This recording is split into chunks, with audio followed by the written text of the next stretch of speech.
এই long ball মার, এই শর্ট বল মার, এই একে মার, ওই তাকে মার।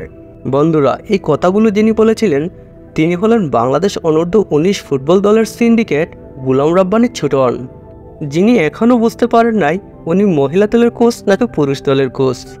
আর তার এই ভুলভাল সিদ্ধান্তের কারণে ভারতের কাছে সাফ চ্যাম্পিয়নশিপ ট্রফি হারতে হয়েছে বাংলাদেশের। ভারত তো আর নেপাল ভুটানের মতো টিম নয় যে চাইলেই হারিয়ে দিতে পারবো। ছোটনের ছোট মাথায় সেটা ধরে না, অথচ আমাদের হাতে ফারজাদ কাদিরের মতো ভয়ঙ্কর অস্ত্র ছিল যেটা ব্যবহার করে সহজেই ভারত বধ করা যেত। ভারতের বিপক্ষে জয়লাভ করার মতো আমাদের সবকিছুই ছিল, কিন্তু ছোটনের ভুলভাল ট্যাকটিক্সের কারণে সহজ জয়ের সুযোগটা মিস করলো বাংলাদেশ। বিদেশি প্লেয়ারদের প্রতি অ্যালার্জি রয়েছে ছোটনের। সাফ চ্যাম্পিয়নশিপ ট্রফির টুর্নামেন্ট শুরু হওয়ার আগে এক বিস্ফোরক মন্তব্য করে বসেছিলেন কোচ গোলাম রাব্বানী ছোটন।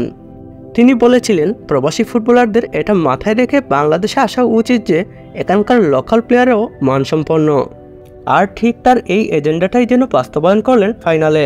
ভারতের বিপক্ষে ফাইনালে বাংলাদেশের হারকে আমি ফারজাদ কাদিরের অভিশাপ বলবো না, আমি বলবো এটা ছোটনের পাপের উচিত শিক্ষা। যদি বাংলাদেশ জিতে যেত তাহলে সবাই ছোটনকে মাথায় তুলে রাখত আর ফারজাদ কাদিরের কষ্টটাকে বুঝতো না। তবে এখন এটা প্রমাণ হলো যে ছোটন বাংলাদেশ অনূর্ধ্ব-19 দলের কোচের মোটেও যোগ্য নয়।